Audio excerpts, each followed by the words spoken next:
Fable Fortune is the latest release in the long-running Fable franchise. Fable has a solid history in the action RPG genre, where previous developer Lionhead created deep, ambitious role-playing games for the Xbox and Xbox 360. But Fable Fortune isn't an RPG, it's not even an action game. It's a CCG, a collectible card game. You and an opponent take turns to draw cards from a deck and use them to battle each other. I feel like, on the surface, Fable Fortune is the perfect recipe for internet snark in 2017. First up is a digital collectible card game. It's the law that every successful fantasy-themed game in this day and age must also launch a CCG. We've got the Elder Scrolls CCG, the Warcraft one, the Witcher one, the Smite one, and the Pokemon one. Are there too many? That's one way of looking at it. Another way of looking at it is, people like them, let's make some more of them. Secondly, and kind of related to my first point, is that Fable Fortune's main competition in this space just happens to be the CCG that is made by the absolute monster of video game development. Blizzard, the company that can basically own any genre they decide on, solely by making incredible, inarguably high-quality games, makes Hearthstone. Hearthstone is crushing it. You thought Magic the Gathering owned the market? Blizzard came in, as they always do, and showed everyone else how to do it.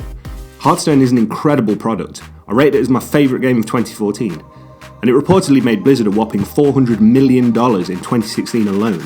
It's a beast. Fable Fortune has to find a way to share that market with Hearthstone, in a world where Hearthstone is also free, and it's the game that everyone is playing and everyone is streaming. Thirdly, and most brutally, this is the second stab at taking the Fable franchise away from its deep history of adventure ROMs and shoving it into the free-to-play market in a new genre. Former free-to-play online loot game Fable Legends was in development for years and was finally cancelled after numerous delays. Fable Fortune has made it to market, albeit as an early access title. Nevertheless, traditional gamers are very sceptical of free-to-play models, especially when it seems like your favourite franchise is being cancelled in order to make a card game for a casual audience. I don't think that's the situation here, but it's definitely an opinion that exists. But are these comments fair? Or are they just easy targets for internet whingers to throw shade at? Let's break them down. Easy one first. Is Fable Fortune's mere existence a slight to Fable fans who want a new full Fable adventure, and, at worst, a replacement for those games? Honestly, I don't think it is. Lionhead Studios, who created the Fable franchise and developed Fable 1, 2, 3, were closed down in spring 2016. No more games are ever coming from them. There might be another full Fable game in development by another studio. Microsoft own the franchise and will likely farm it out to a new developer if they ever want to make a new game in the series. Fable Fortune is a weird one in that it was in development before Lionhead shut down. But rather than cancelling the title, Microsoft offered the Fable license to new indie studio Flaming Fowl, which is made up of former Lionhead team members, to finish the project. It's a small project headed up by a small team.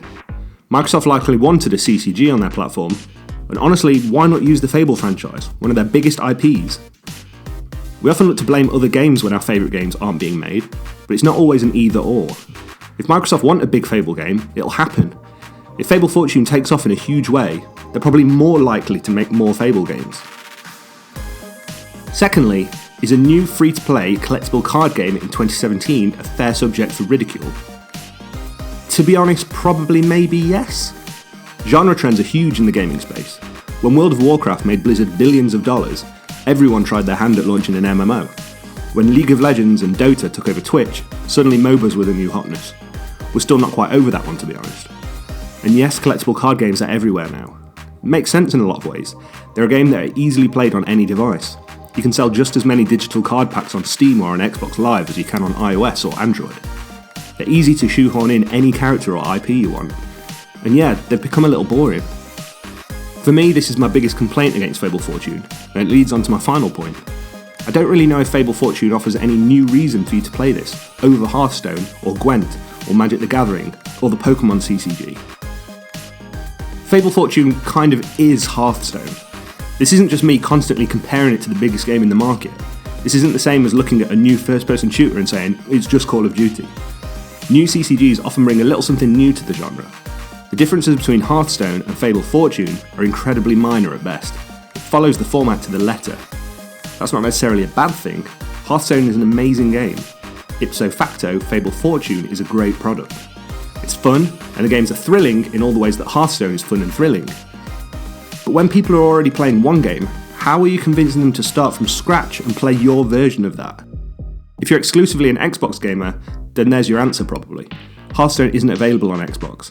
Likewise, it's not available on Steam, which is the PC's biggest digital game storefront. But is Blizzard's game launcher really putting you off? This video has turned out to be more of a critical look at criticism itself rather than a serious look at the game. I'll end by saying that I really like Fable Fortune.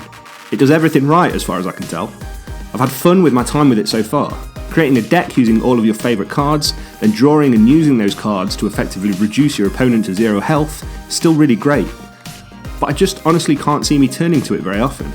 When that CCG itch is there, I'm likely to play Hearthstone, or if I want to change, I'll try Gwent. But if you've never been invested in these other games, then maybe Fable Fortune is a great place to start, particularly if you're an Xbox or Steam gamer. I'll be interested to see where the game is in a year or 2 years' time. Hopefully it can find an audience and carve its own space in this crowded market.